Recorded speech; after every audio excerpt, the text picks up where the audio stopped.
Well, good morning, ladies and gentlemen. Good afternoon, good evening, depending on where you are in the world. It is 11:30 a.m. Australian Eastern Standard Time here on the Gold Coast. Of course, it's now only 1:30 p.m. in New Zealand, where my cohort Neil is. This is the best. It's not the best time of the year. I love daylight savings. I miss it being here in Queensland because Queensland is so ass backwards. But what I do like. True. Well, it depends on what you're talking about, doesn't it? But I do like that there's only 2 hours between us, because that extra hour between New Zealand and Australia is one absolute pain in the ass. You'd think it wouldn't make that much difference, but if you're traveling back to Australia from New Zealand at that time of year, man, that jet lag gets you. That extra hour gets you. 2 hours, no problem. 3 hours, you're fucked. Yeah. Oh, yeah. It's just the way that it depends on what way you're going, isn't it? And, well, I saw a video yesterday that suggests if you're going against the flow of the Earth, you're never ever going to get to where your destination is. That's probably why we fly the other way around the world. But that's a whole other story, isn't it? We've touched on that previously before. Oh dear! Yeah, we started off with a little bit of a giggle. Could carry on. It's like we're back in Amsterdam all over again. So I'll quickly do the welcome, guys. If you are just joining us, please, if you're not already, like and subscribe to the channel. That does help us. Hit that little bell icon. Apparently, that's what all the YouTubers say, so I thought I'd better start saying it. Obviously, I'm here with Neil. Anything that we do say, we encourage you to do your own research, because we provide our opinion for entertainment. And if we say something that'll offend you, you'll get over it, because... Yeah, take it with a grain of salt. Yeah, absolutely. Grow some balls. Which segues beautifully into our guest that we've got this weekend. He's a controversial figure in the New Zealand media headlines. He's been labelled an anti-vaxxer, second-class citizen. That's just a couple of things. I'm not going to let too much of the cat out of the bag, because he can let that out himself. That's into our... But I'll tell you what, some of the conversations that I've had with this gentleman, and admittedly it's only been one when we've actually been in person, or when I say in person, online, was very in-depth and very enlightening. So I feel privileged to know this person, and I'm pleased that he's finally here on our show with us. Neil, we're going to welcome in Tim Webb from New Zealand. Looking forward to this. Gentlemen, Timothy, I'm not worthy. Now, in case anyone was wondering, this is why we said this man's got balls. Look at behind him. He brought them with us today. They're so big that he can't even put them in his pants. He's got bigger balls than us to be so controversial in mainstream media for the whole of New Zealand. It's fantastic. Gentlemen, thanks for the invitation to come along and have a chinwag with you guys. In terms of beating the jet lag between Australia and New Zealand, how about we just all move to Australia? I think that'd be far more fun. Or, I don't know, the fucking government's pretty ass backwards. I mean, don't get me wrong, and this isn't a competition for who's got the worst fucking government, but the government here in Australia is pretty shit. I reckon if we left and walked through the tunnels, we'd get there about the same time. Hold on, where does it turn up? I mean, I want to know if I end up at North Head or not. Well, we have to find the entrance and then walk down it to find out. Well, there used to be all these wives' tales about North Head with the tunnels that are up on there, that people had gone down and ventured into them, and they'd found jeeps and they'd found aircraft, and I think that's all wives' tales personally, but I do know there are tunnels there. There are. I might go and have a look-see after this. Yeah. Wow. Yeah, North Head's always intrigued me. I love going. I haven't been there in fucking 15 years, but yeah, I do enjoy going there. I might have to take the kids there next time we're there. North Head is a wonderful spot, and it's right hiding in plain sight, I would suggest. Yep. Yeah. Yep. Yeah. It's a great little spot. We watched the America's Cup from up there looking out. Oh, yeah. The tunnels are just right behind us. Well, And who knows? Remember Morris G? Who knows where they go? That novel, Under the Mountain, with the Wilberforces, that was based around North Head. It was. Maybe there's a bit of truth in that. Anyway, sorry, Tim, introduce yourself. Tell us a little bit about yourself. Yeah, and you forgot credible terrorist threat. Oh, that's right. I wanted to save that one for you. Yeah. Well, there we go. So yeah, anti-vaxxer, credible terrorist threat, second-rate citizen, anti-vaxxer, you name it. I've been assigned it. But And of course, we now know you as an agent of change, and yeah, not just in the real estate industry. So tell us a little bit about your background in the real estate industry. What happened there, Tim? well, I started selling real estate in 2014.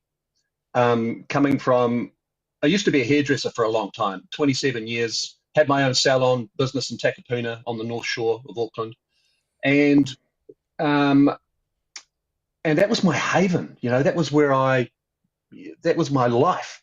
But I got bored with hairdressing, got out of there. Real estate beckoned, and I had an interest in property investing, so it was kind of a natural selection for me. But I very quickly got into the corporate real estate world, in the corporate world, and just discovered that it's a cesspool of shit, and and and and nobody really can be their honest, true selves within that sort of framework, or within that, with any sort of company structure, because I mean, I'm guessing you guys understand, and I'm guessing the listeners will kind of understand what I mean by that. But it's not a place to flourish.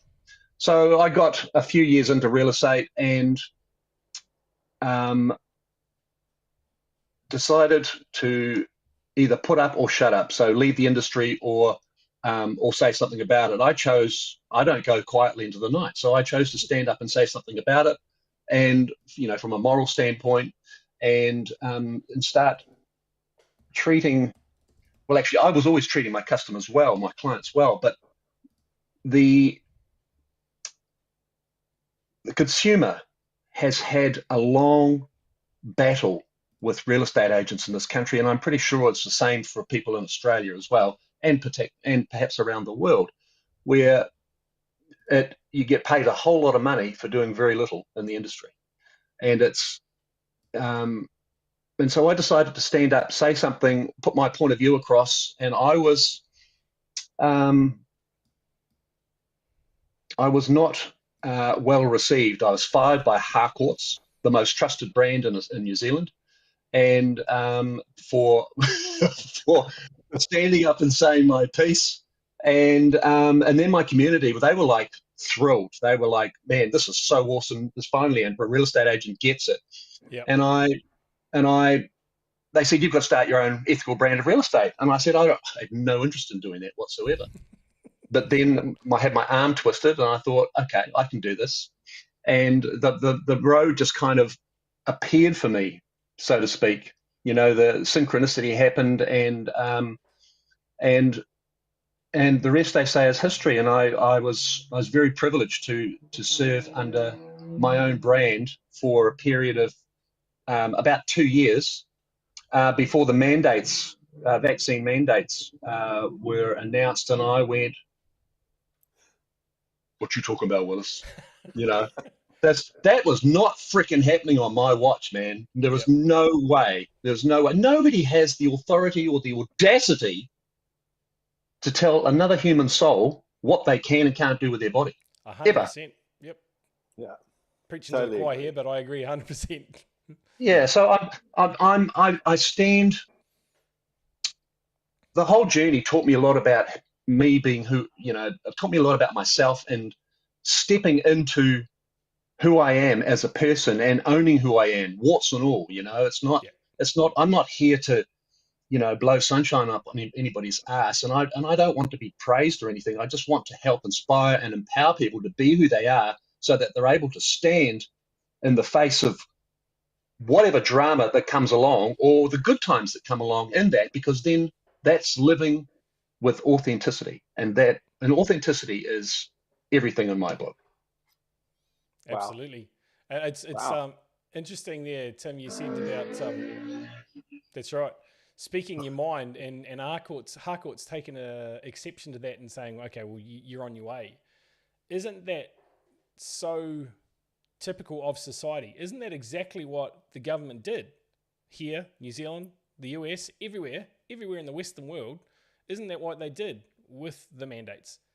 If you're not going to jump to our tune, then you can bugger off and be on a sinking ship or whatever.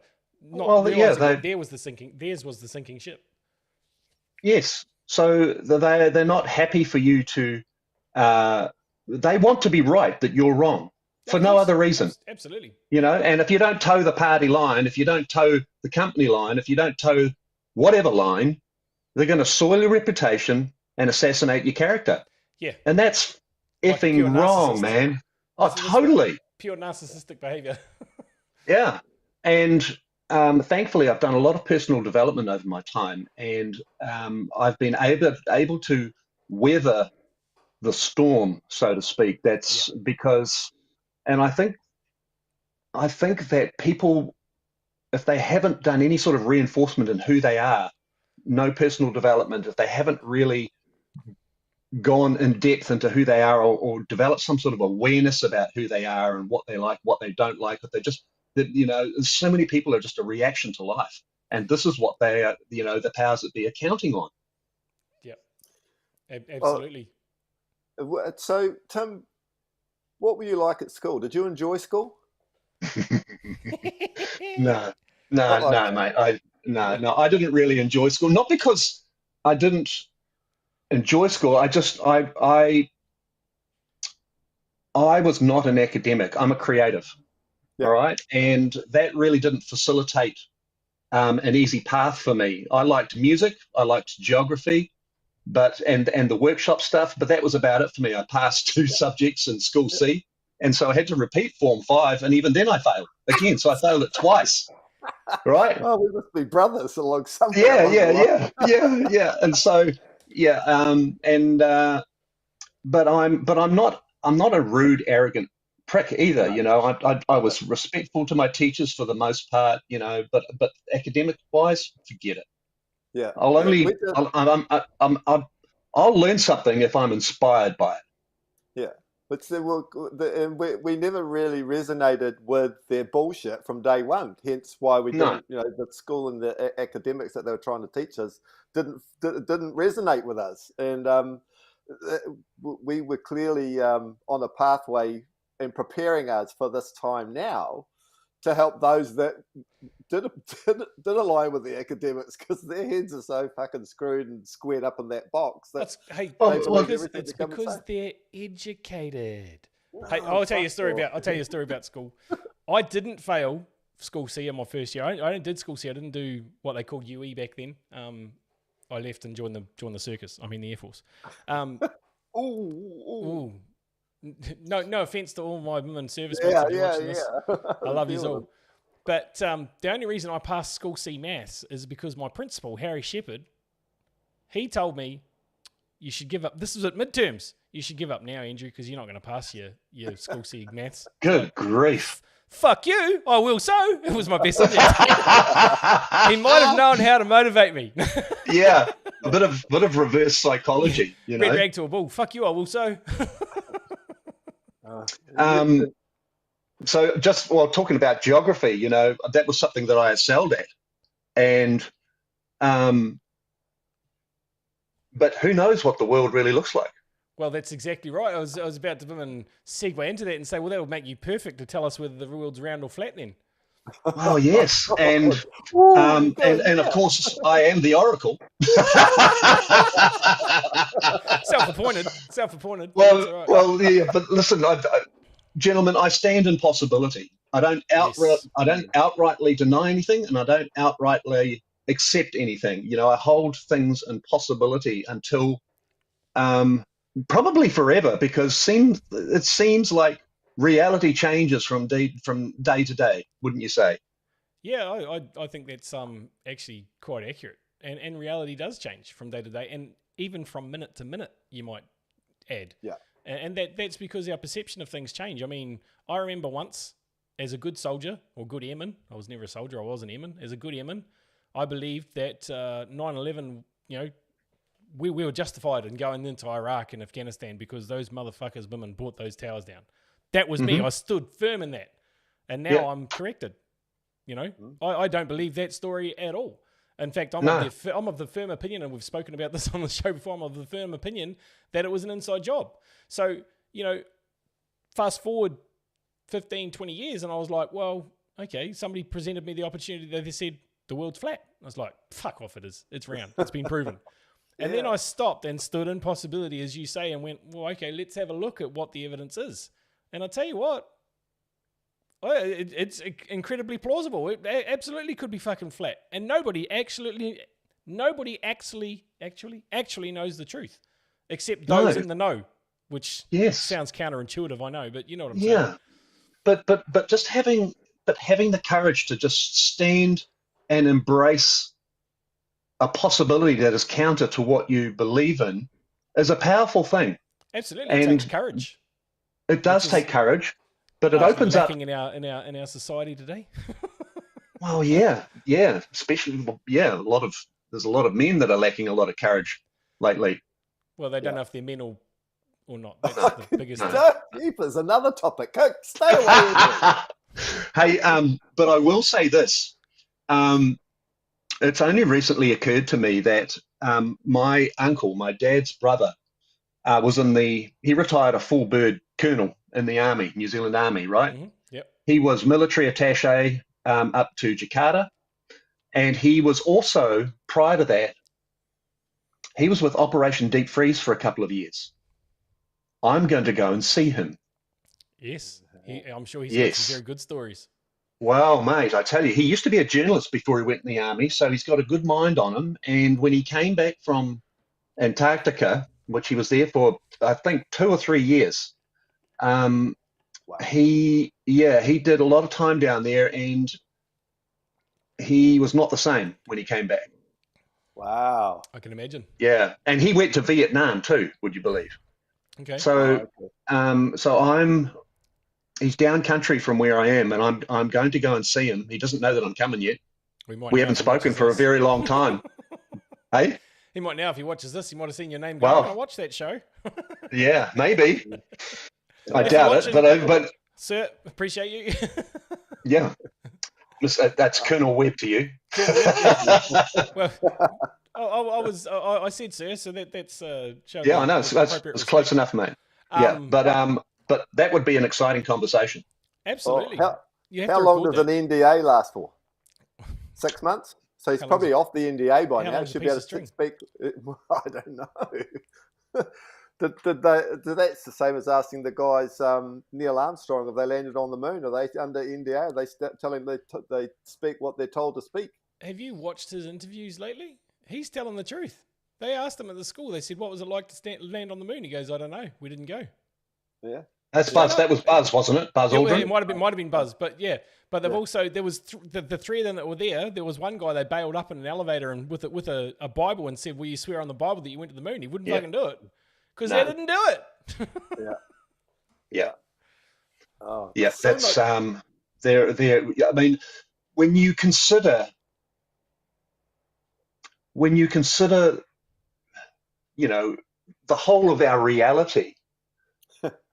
And what is actually fact and what is actually fiction, man, we're going to be drawing lines in sand for a long time. They're going to be ever shifting. It's like this bloody Sahara Desert. True story. Well, that's our role in why we contracted to come here at this time now, is to help that process once the can of worms has been opened. And the perfectly educated souls through the education system and go, holy fuck, that was all a lie. It's like, well, and guiding them through that process gently and not poking it in their faces, going, I told you so, I told you so, I told you so. Yeah, okay, we're here to help. You know, how can we? Here's how we do it gently moving forwards. But what that's going to look like and how it's going to present itself, I have no idea, because we still don't truly know ourselves just how this thing's going to play out. No, that's right. So therefore, standing in possibility is a great standpoint. And as you say, Neil, love, compassion, understanding, care for others who have the courage enough to stand and go, well, okay, well maybe that's not right. What are we going to do now? You know, and collectively, this is how we're all going to move ahead. Yeah. you know, and without buying the bullshit of aggression and war of, you know, of other people. None of us want that. That's counter to the human spirit. It absolutely is. It's funny. Obviously, being ex-military, I connect quite a lot with other ex-military people or military people around the world. And it was 2019, right before we did a big event in India, Neil. But I'd been in London doing an event, taking a training. And one of the guys that was there, Italian, you know who I'm talking about, Neil. We went back. I had 4 or 5 days to kill before I needed to be. It was pointless me coming back to Australia because I had to go back into the Northern Hemisphere. So I was like, well, I was either going to hang out for 3 days in England or I was going to hang out somewhere. So our friend said, why don't you come with me back home? I was like, okay, sweet. So I went to Italy for 3 days. I was like, yeah, that's what you do. You just go to Italy. I was jealous when you went there. It was such a good trip. But we had a chat. Now, this guy is ex-Italian Army. And through a translator, because he didn't speak any English at the time and I didn't speak any Italian, so it was all through a translation app. But we used to have really in-depth conversations, and we spoke about being in the military and how fruitless war is. He said you're my friend. Why would I? Because in World War II we would have been enemies. We would have been fighting each other, but here we are. We're friends, and really, really good friends. Like, I consider him one of my closest friends, right up there with Neil. And he said, it's inconceivable for me to think that we would have been fighting each other. He said, war is just so wrong. And it is. It's ridiculous. It's a waste of life. And it's only serving one corporate entity. That's the bankers. Or as I like to call them, the wankers. Yeah. Yep. Yeah. Sorry, Neil, what were you going to say? Oh, we're just in the process of watching that whole empire collapse in and on to itself. It's like we get to see the fall of the Roman Empire again, but this time with Wi-Fi. Oh yes, yeah, and memes. Yeah,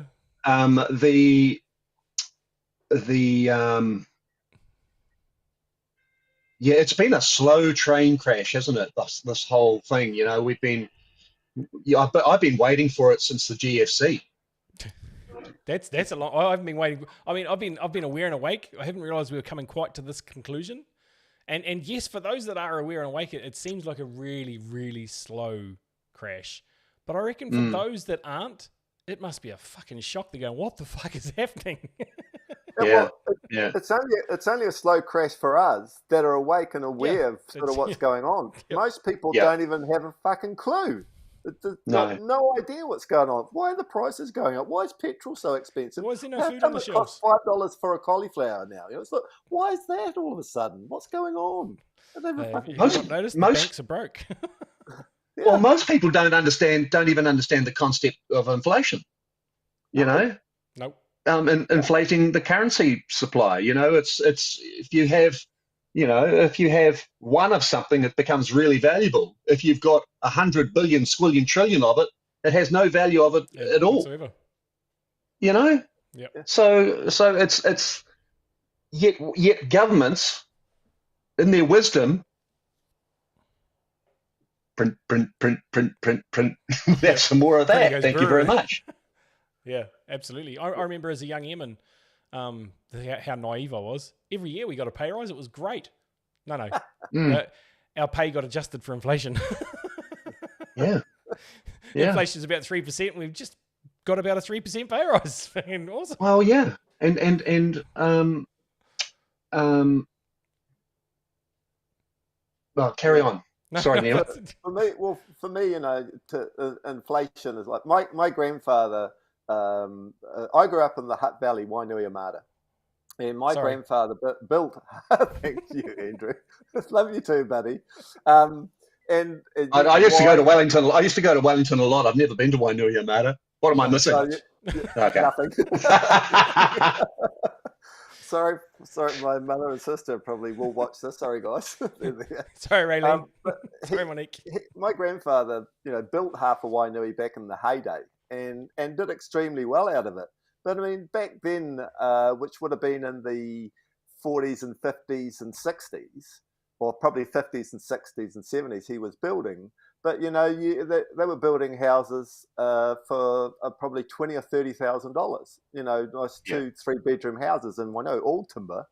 But it's like it's the same amount of material going into the houses back then that is today. Sure, it's a little bit more modern and different products in there, but that doesn't justify the price and the value of a house today. So I got a little bit of bone of contention going on here in Tauranga. There's a young couple bought a house for $850,000, might have been a bit more, $875,000, for which to me, one of my first house that I brought in Waiwatu by Griffins was $92,500 in 95, 96.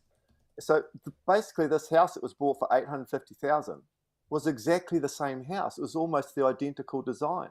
I'm like, that's just fucking daylight robbery. Here they are, the similar age, been lumbered into a 25-year bloody mortgage, 30-year mortgage, and they needed two family members to help with the deposit so that they could get into such a ludicrous friggin' financial slavery arrangement for the next 30 years to have this thing which I got. And when I purchased mine, I mean, that bit of timber was probably put up for 20 or 30, less than 20 or 30,000. That was the retail price of it. All that is, and what we're seeing is them printing money and creating inflation. That's all it is. It's the one common denominator. The worst part about that whole fraud of the mortgage and the banking system, and I'm not talking about the fractional reserve shit, that's a different story, but the whole fraud about that whole mortgage thing is that without your signature, and this is to do with our, I don't know the pronunciation, but this is to do with our trust. Without that signature, they can't create that money. They don't lend that money. They don't take that out of their coffers and lend it to you. No. You write that money into existence with your signature. And if you look on the bottom of a check, where you sign a check, if you look at under a magnifying glass, that line that you sign says, by authorized signature. That means that you literally create that money into existence. So you've created that money into existence from your own trust, and now the bank is going to lend it to you, and you're going to pay interest on your own fucking money. It's theft at the deepest level. Mindful on that, though, because it's not your It's legal theft. It's a corporation, remember? Yes, another corporation. It's been set up in your name and set up illegally. Yeah, they stole it off us. But it's still generated out of you. It can't be generated unless you sign it. So the bank can't give you that money without your signature because it's your trust. So therefore, you are paying money on your own. And this is worldwide. This is everywhere. There are mortgages everywhere. And that's one of the reasons why Gaddafi was taken out, is because they were making their own United States of Africa. They were going to have, it was going to be a gold-backed currency. They were going away from the US dollar, and the US didn't want it, didn't like it. Man, did he get? I mean, he got shafted so badly. Yeah. Within an hour, they'd established a central bank in Libya after they assassinated him. Oh yeah, it was all about the people. Fuck. Some people. Well, you go and look at. So fucking stupid. Sorry. You go and look at every country around the world that the Americans have poked their fingers into it. You'll see it's the same. It's basically they've just wash, repeat, wash it, whatever. Rinse and repeat. It's funny. Harlan told me that they're doing something at the school at the moment about generating communities and things like that, about forming economies. I was like, oh, do you want to go and tell them the truth, or are you just going to... He goes, no, I'm not going to say anything. He goes, I'm already an outcast. Oh, bless. I think just go back to what you said before about the signing on the check or on the agreement at the bottom for the mortgage in there. They say, it's about reading the fine print. Well, it just brings another meaning to reading the fine print, is it? It's like you need a magnifying glass to read that probably a short piece of blimmin' wording that most people really think is a line. But they've made it that small, it just looks like a black line, That's exactly Well, I would like to suggest that if there's fine print involved in signing anything, it should go past a suitable professional first. One that you trust, and personally, you know what I'm saying? Yeah. Because there's a lot of lawyers out there that you can't trust. And maybe Yeah, well, exactly. I mean, real estate agents, politicians, and lawyers, they all go together exceptionally well, don't they? Well, they're all tarred with the same education or leadership. Do you know in this country, and it's probably the same anywhere else in the world, that the real estate that you buy here, you don't actually own. Yeah. It's actually a big have. So Yep. I've Nobody owns just anything. no, nobody owns anything. The crown owns it all. Yep. Cars, And everything. yeah, well, everything, mate. So it's, people have this the story that, oh yeah, I own this property with the bank, but the bank doesn't own it, I do. And it's like, well, no, the bank kind of doesn't own it. It belongs to the crown. Mm. And the crown owns the banks, so to speak. Yeah. But you can go right back into and take that a sort of step further, sort of backwards. But even all the marriage certificates and will become null and void. Yeah. They're all illegal systems as well. It's everything. The title for your property is void. Yep. Mm. Yeah. Yeah. And so I've had my real estate license cancelled because I didn't play ball with the real estate authority in this country, and so I'm glad, because I couldn't actually go back into that industry selling real estate knowing what I know now. Yep. Yeah. Because you're just setting people up for a lifetime of bloody slavery, really, at the end of the day. I've had this a quick story here about money and stuff. I've had this small overdraft with the ASB Bank here that they keep charging me interest on. And I've said to them, I'm not paying your interest anymore because I know about the banking system. I know that you guys just enter a couple of keystrokes and, all of a sudden there's an account topped up. And I'm not going to be a party to this anymore. So do not charge me any more interest on this overdraft. And guess what? They fucking stopped. Yeah. Because they know if they're called to task, what they're doing is illegal. And they know that. Yeah. Yeah. That's the same as when I withdrew and we covered this a few weeks ago. I went to the bank here. A bank here closed all my accounts. It was because they got caught with their hands in the till, women funding child trafficking and pedophilia. Really? Oh, yeah, Westpac. Probably the same in New Zealand. But anyway, they closed my account. Andrew Daniels, how you doing, my friend? They closed my account. So I said, well, that's fine. I'll be in on Monday to get all my cash. There was $46,000 there. I said, I'll be in on Monday to get my cash. Oh, no, we'll write you a check. I said, the fuck you will. I'll be in for my cash. Oh, we haven't got that money. I said, well, you better have it because I'm coming in. I've given you plenty of time. This is when I'm coming in to get my cash. They gave it to me in cash, but they didn't want to. Yeah. Really? Oh, I'm impressed, mate. They gave you $46K in cash? Oh, yeah, I wasn't leaving without it. And they knew damn well. That's outrageous. Yep. Man. Yep. But I'd like to give you for anybody who's watching in New Zealand here, if you want to make a complaint to the Ombudsman over banking practices that you don't like, you can claim oppressive conduct. And I have a case here that a lawyer has given me. It's called the BNZ versus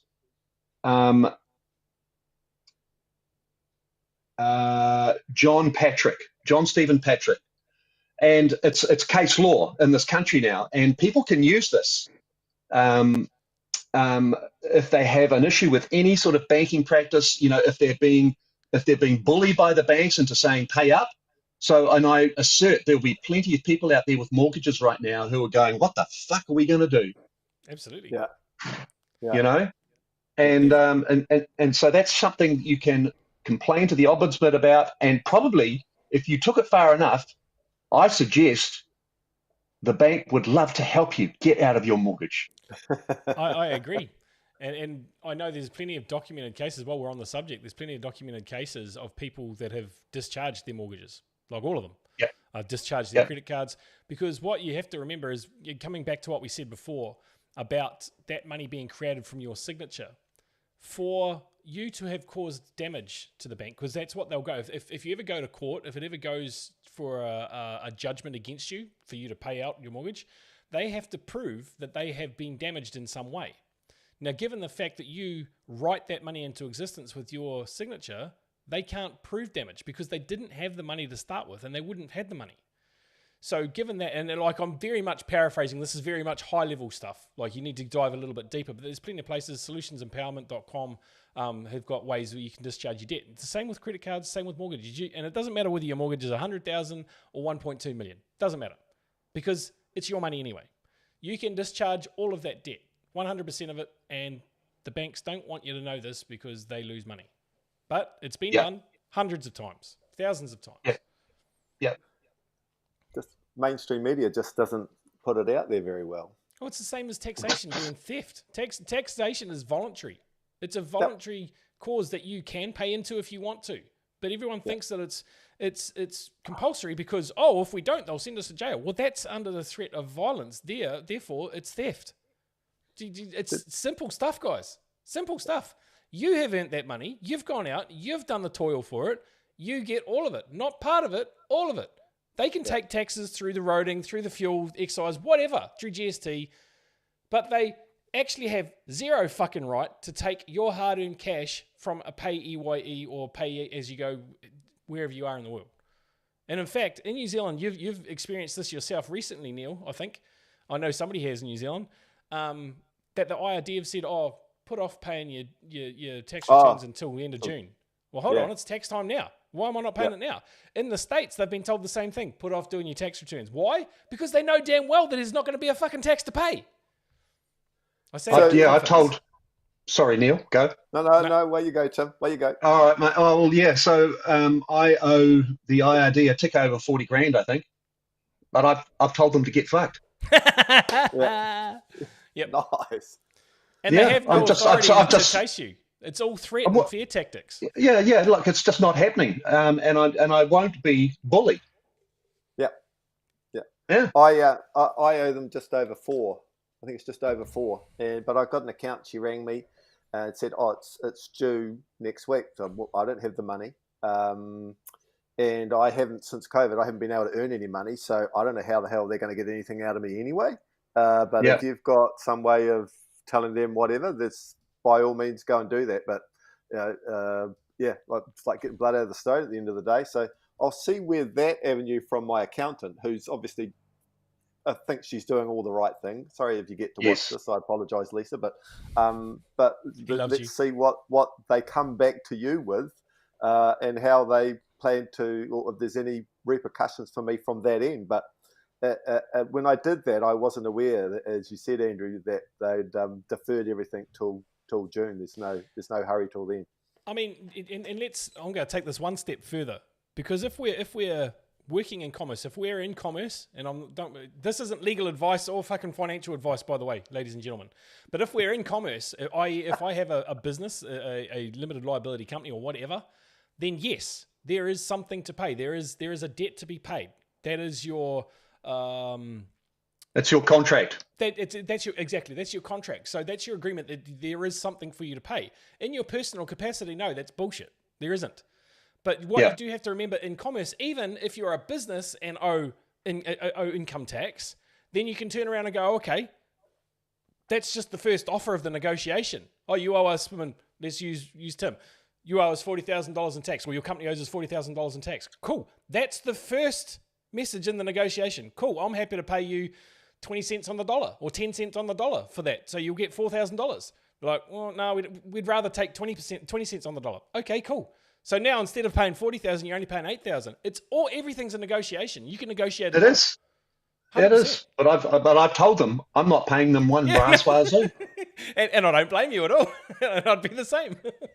The thing is, and as an individual, and you get it, you understand it, and you know your rights as an individual, sovereign individual. But 90% of the people out there don't. They live in fear of all of this and the consequences if they don't pay.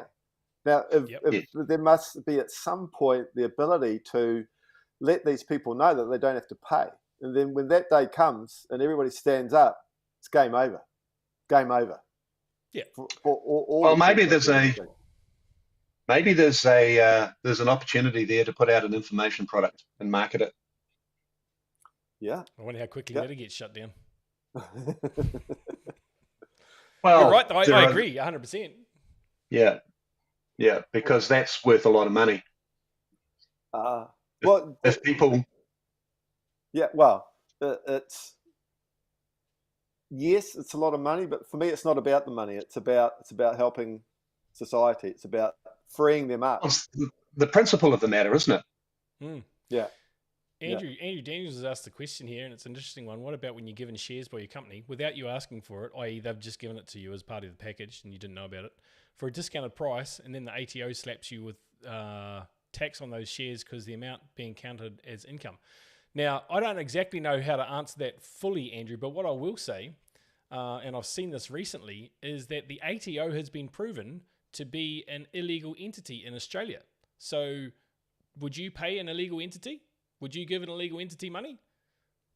That would be how I'd go about that one. Now, of course, you have to do your own research on that, bro, but there is literature available in Australia right now that shows that the ATO is an illegal entity, and there's actually, this is in case law as well. It was in court a few months ago, might have even been last year, where he took the ATO to court and he proved that they were an illegal entity, and the judge said, we cannot continue with this case and shut it down.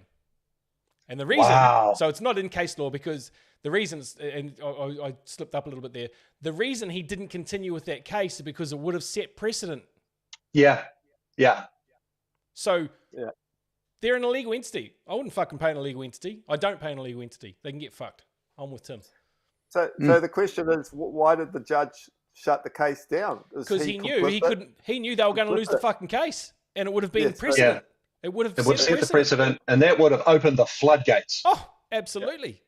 But the damage has already been done because he did that. People now know, well, sweet as, I'm just going to take it. That's what I'm going to say when I go to court. Well, this is the story. I'll try and find it for you, Andrew. Tim. Oh, Andrew. Yeah. No, Andrew Daniels. Sorry, that didn't come up in the chat. Was that in the YouTube chat that you saw that? It did come up in the chat. I did see it in the YouTube chat first, but I brought it up. Well, the other problem that he had there was that the company that he's working for gave him shares rather than cash. Yeah. Without his consent, it would seem. That's something to look at as well, Andrew. I know Bunnings, and I don't know if you work for Bunnings or not, but anyway, I know Bunnings do a share package as part of their remuneration. Well, how can you dispense something? Mind you, it's the same as cash. The value of shares go up and down every day, don't they? So they're probably more stable than cash. Well, yeah. Gee whiz. So long as they keep their customer base and they're buying stuff off them. Yeah, which might not be the case for McDonald's for much longer. Did you hear that the offices of McDonald's are closing down across the USA? All corporate offices in the US are closing down while they go through a restructure and take out some of their corporate figures. Yeah. That's odd. It's fucking huge. Oh. And if you're in the know, then you know all McDonald's are going to close because they've been processing human meat for fucking decades. Oh, you went there. They've already done it in Russia. I only touched on it. It's already been rebranded. Well, they have. In Russia, they've already done it. Exactly. Yeah, and they've rebranded it. So McDonald's in the future is going to be a fantastic brand. And their property value will probably, I don't know, depending on how the reset works out. But it's going to be a good investment long term. And it will provide healthy, nutritious food. Mate, do you want to cancel that Big Mac order, please? Tim's all of a sudden going, shit, I've been eating what? No wonder I've got big balls. Jeez. Stop it. And over the hill came Black Bull Pete with 40 pounds of what? Oh, dear. I apologise. Don't be. No, it's not as bad as what Neil made me play a few weeks ago, so don't worry about it. Oh, okay. Honestly, but that's actually, I heard a whisper about this a little while ago. Is this honestly true? Yeah, it's which part? The part about the officers or the part about them serving human meat? Yeah, that part. Yep, that's true. Yeah. So oh my God. So you're going to look at, they're one of the biggest customers for the organisation that specialises in providing that. So it's an additive that goes into all the burgers, and it's pretty much turns us all into cannibals or cannibalism. So it has that it's like an addiction to continue to eat human. Yeah. I'm just stuff. laughing at Andrew Daniels' comment. Soylent Green, anyone? Exactly. Oh man, that's disturbing, isn't it? Well, that's just the tip of the iceberg. You know, they're putting those ingredients. If you go and look at that, and Andrew, you might be able to remember the name of the company that's the sort of head of all that stuff that they specialize in. But if you look at that company, McDonald's is one of their biggest consumers, but then or customers. But if you look at who's on their list of customers, and it's pretty much all the big brands of every products that we consume on a daily basis. Sadly, they've got that. We are under attack on every level possible. Yeah, and our food is at the forefront. Of course it is, because if people aren't getting good sustenance into their bodies, into their minds, into their souls, then they're more easily controlled. If we go back to February of last year, when the war in the Ukraine started and all these sanctions came out on Russia, one of the first things that happened, they said, "Oh, well, McDonald's, we're pulling out of Russia." No. They didn't pull out of Russia. They got kicked the fuck out of Russia because of what they were doing. It's like, no, we're not having you here. We will take over everything you've got. We will rebrand it and we will put it out as something that will be good for the people. And that's what they've done. And they've just, it was only just the other week that they've just sort of had, I think, the big opening and the rebranding for all the McDonald's throughout Russia.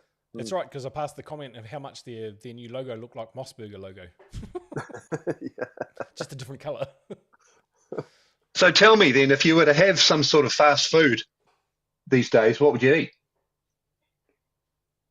Well, I can only eat the patties and the cheese and the bacon now anyway, so... I did have Carl's Jr. the other day, and it was just 2 patties, cheese, and a bit of bacon. That was it. That's all I had. I love Carl's Jr. Me too. Well, I mean, yeah, you got to look at what they do with their meat and how to. It's probably the same. Unless I like a oh bloody hell, kebab. I love kebabs. I love kebabs. So, that you can see them, they make it in front of you, and all right, so we don't know where they get the meat from, but the chicken, we know that the chicken has got estrogen pumped into it. It's why we've got all the blooming issues that we've got going around with all the different colours that's happening. It's like man boobs and all those sort of things appearing on guys. It's all the too much chicken, cut out on the chicken. So, organic, if you can go organic, although, mind you, they've infiltrated all that industry as well, But that's not really fast food, what Tim was getting at. I actually can't answer that, Tim. But what I was eating was chicken. I ate a lot of KFC this year, but other than that, and I haven't had any KFC in 6 weeks, but other than that, I haven't had any, other than those 2 patties I had last week with Emerson, I haven't had any fast food this year. Yeah. Wow. Well, that's part of the dumbing down of society. They've just made us lazy. Nobody grows a garden anymore. They've sort of compacted us into the big city, so there's not enough. I was growing a garden, but I can't eat anything in it. So what's the point? But look, I take your point, Neil. But we also have to assume some sort of responsibility in ourselves for being lazy and contributing to our own dumbing down, because curiosity in folks has waned. There's no critical thinking now. Is common sense is it's almost a learned skill now. Do you know what I'm saying? It's not, doesn't come naturally anymore. No, it's because it's been bred out of us in schools, and that's by design. Yeah. And you're dead right. And those that do have common sense, and I'm going to go out on a limb and say this, those that do have an ounce of common sense are those that fell through the school cracks, those that who weren't academically minded, those that didn't fit the mold. Einstein said it perfectly. Everybody is a genius. But if you judge the ability of a fish to climb a tree, it'll go through its whole life considering itself stupid. And that's what our school system does. That's exactly what our school system does. I left school at 17 and honoured dummy status until I was about 30. Yeah, right? Yeah. Right? Yep, I did. Until I watched The Secret. That opened everything up for me. It's like, well, if that's what's possible, what else is fucking possible? Yeah. Actually, I think You know? that was probably one of the first awakening books that probably scared the shit out of the establishment. Absolutely. Because Yes. that woke up so many people, that book and that what series it that they did. Was it brought that mainstream, because The Secret is based upon the Hermetic Principles. Yeah. And that's that called? This book's called The Kabillion, and you'll be able to pick up a free version of it online. This very version, there's a PDF of it online because it is a public domain book. But this is about the Hermetic Principles. Now, the Hermetic Principles, here we go a little bit deeper now. The Hermetic Principles are have their origins in the occult. Now, what are we taught about the occult throughout our lives? Religion. Oh, and we're taught that the occult's probably bad, right? It's the dark side of it. Yeah, totally. It's because they don't want people going to the awards. They don't want people knowing the Hermetic Principles, because the Hermetic Principles set you free. Yes. So this takes it deeper. The Secret's great. It gives you, the law of attraction. It's amazing. And yes, it is. But when It's surface level stuff. When you get into the Hermetic Principles, and we've spoken about the Book of Thomas here on the show before. You know, in the Bible it says, and I'm not a Christian, guys. Well, I was christened. Okay, yeah, I was, but I'm not a practicing Christian. I don't believe there's any merit in any organized religion, and people who know me know that. But in the Bible it says, even the least among you can do all that I've done. That's what Jesus said. And that's because he knew that if they connected to their higher consciousness, they were able to do such things. But it also says, ask, and it is given. But then it doesn't give the instruction on how to ask.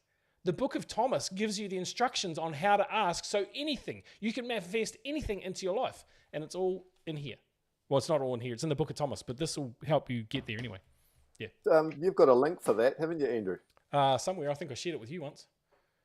I need to find the Book of Thomas. Yeah, and the Book of Enoch as well. There's a few. I've got the Book of Enoch. Oh, have you? Can you send it to me? Yeah. I'm waiting for the Book of Tim. We've got the Book of Andrew coming out. Next is the Book of Tim. Oh, look, I do have a book that's coming out soon, and it's about the real estate industry. And there is no doubt that I'm going to ruffle a few feathers. I can't wait to read it. I'm also going to name names and shame brands as well. Ooh. You know, I'm going the whole hog, mate. Because I mean, look, they're not going to take me to court over it, because courts are fake. Yes. Yes. Yes. You know, so it's like, what are you going to do? Come on, mate. Come play the game, mate. I tell you, a couple of days, beautiful. Oh, Con, I haven't heard him in years. Oh, dear. Beautiful. Yeah. No, look, it's up to people like me and to you guys to actually just be real and have the conversations that, you know, let's not dance around this bullshit anymore. Let's actually confront it head on, talk about it, and have a respectful conversation about where this is all going to go and what it's all going to potentially mean for the likes of you and me, because we're all in this together. Yep. Yeah. I went and saw, it was our funeral director that came out from up in Auckland, Tim. Yeah. Mate, who do you work with? How do you mean? Who do you work with? What? Yeah. Work with? You mean what? And this realm? Oh, sorry. I thought you were in real estate for a moment there. Oh no. Oh, okay. My bad. Sorry. I don't know where I plucked that from. Jeebus, that sounds like one of those dirty word JOB things. Cut that nonsense. Jeepers. Just obey the boss. Or just over broke. Pick that up, you fucking There we go. So we went and saw the funeral director. Is it Brenton? Brenton from Upper Rewa? Yeah, Brenton Faithful. Yeah. Yeah, great guy. Great presentation. I was really impressed with his presentation. And there's a room full of awake people. But there was nobody talking like what we're talking.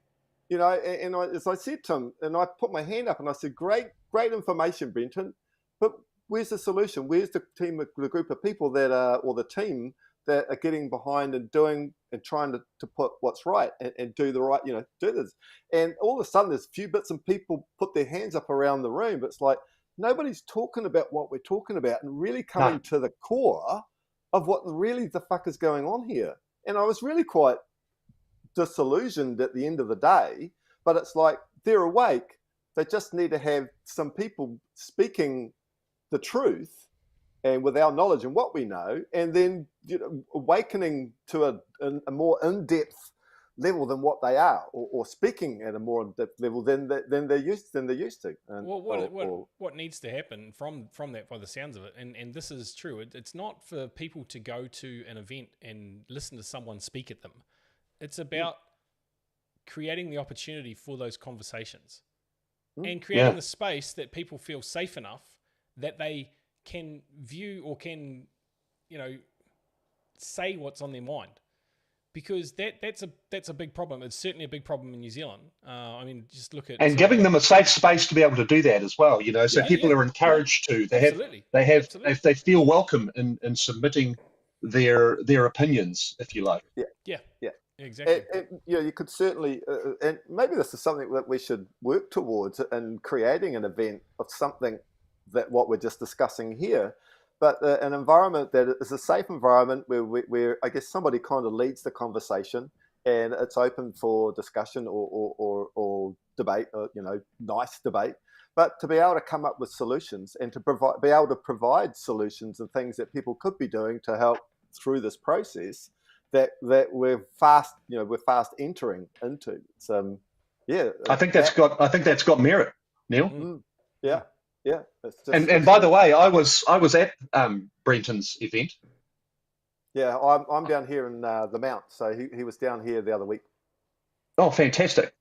Yeah, and he had there was a room full of there would have been in the small hall that it was. There would have been 40 or 50 people there easily, maybe even nearly 100 in the room. They had to bring out more chairs, so it was well received. I went to the very first talk he did up here in Auckland at Orewa, where in his backyard, if you like. Yeah. And the premises that they used, because he was there under the Voices for Freedom banner, and once they found out who it was, the venue is owned by the council, and the council said, after today, that's it. There's no more. It's like, wow. And they even called the police while we were there. Wow. Serious? Yeah. They were hanging out outside. They're dead scared of the truth getting out. And, they're labeling the truth as misinformation because it didn't come from them, which is a crock of shit. So to that, I say to everyone, guys, do your own research. Don't trust what we're saying. Don't trust what the government's saying. Go out and do your own research. Yeah, agreed. You'll uncover a whole heap of shit, and your mind will be blown. You won't believe it. My mother-in-law, who's been putting up with me now for 16 odd years, she didn't believe that 9/11 could possibly be an inside job. Now she understands that it is, but it hurts her to think, and this will be the same for everyone. And keep in mind, she's had 16 years to get used to this because this is all I've spoken about for that time. But it hurts her to think that the people who are supposed to be in power, looking after our interests and protecting us, are the ones that are actually hurting us. And it's a hard truth that some people are gonna lose it totally over it. That some people it's gonna be too much for them to take, and they will take their own lives, and that's really sad. Well, but not only that. What I will say to that, if you do that, if you're considering that, just remember, if you do, those motherfuckers win. So don't. Yeah, exactly. And not on our watch. No, not on our watch. Yeah, thank you. That's that's something I've been saying, well, ever since Cindy, coughed up those magic bloody words, one source of truth. Fuck her. Yeah. Give you one source of fucking truth. I can't believe everybody fell for that bullshit. I can't believe everyone fell for the mosque shooting. But anyway, that's another story entirely. For the what shooting? The mosque shooting, but it's again. Oh yes. Well, mate. I mean, yeah. Look, we're not really. I'm not. Well, we can't discuss that because we'll get into trouble. You guys will definitely. Yeah. In fact, if you had the video, it was a jailable offence. Oh dear, yeah, just more scare tactics. What are you looking at? Have you got? Is there somebody coming to get you? I'm not saying anything. No. Yeah, no. No, I'm not prepared to openly discuss that on here. No. It's all right. No. The horse is bolted on that one. Let's move on. Yeah. It's Okay. actually it's the bottom of the hour. Can you believe we've been speaking for a fucking hour already? Holy Wow. shit. Okay. I feel like we could probably speak for another hour. Oh, we totally could speak for another hour, mate. And there's so much to discuss, and but we've gone down a couple of paths, and I think for anybody who watches this either today or in coming weeks in the future, there'll be some questions presented. Absolutely. Absolutely. Yeah. Pretty much everybody that watches our show, I would like to consider them that they're already wide awake. And I guess sort of having somebody come on the likes of you, Tim, and the caliber that you bring, just puts more weight behind, I guess, the reason why we created Under the Rug. And it gives them more confidence coming to hang out with a group of Kiwi blokes, that are awake and know what the hell's going on. Absolutely. So, hey, and I will. On that note, sorry, just one more thing. Go.